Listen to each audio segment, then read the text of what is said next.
নমস্কার।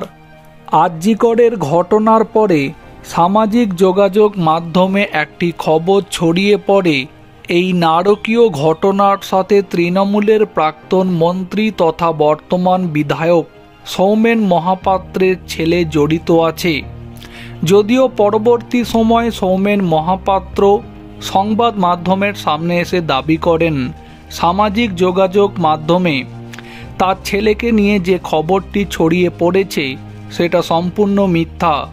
তবে এবার আবারও নতুন করে আরজিকরের ঘটনাতে যখন তৃণমূলের একজন প্রভাবশালী নেতা জড়িত আছে বলে একটি খবর সামনে আসছে, এই জায়গা থেকে প্রশ্ন এটাই তৈরি হচ্ছে, তাহলে তৃণমূলের ঠিক কোন প্রভাবশালী নেতা এই নারকীয় ঘটনার সাথে জড়িত থাকতে পারে, এটাই এখন প্রত্যেককে ভাবাচ্ছে।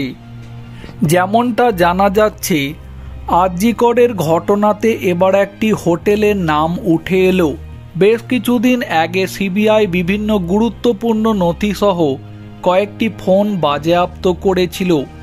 উদ্ধার করা সেই ফোনগুলির মধ্যে একটা ফোন ঘেঁটে জানা যায় গত 9 আগস্ট রাতে সল্টলেকের 2 নম্বর ব্লকে একটি হোটেলে বা গেস্ট হাউসে ঘর ভাড়া নেওয়া হয়েছিল। ঘরটি অনলাইন অ্যাপের মাধ্যমেই ভাড়া নেওয়া হয়েছিল।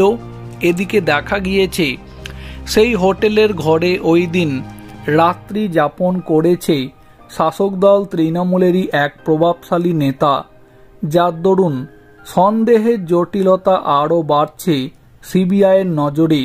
তাই সেই সূত্র ধরেই এবার গোটা ঘটনার চুলচেরা তথ্য পেতে সিবিআই আধিকারিকেরা সংশ্লিষ্ট গেস্ট হাউসের কর্মীদের তলব করেছে বলে জানা যাচ্ছে।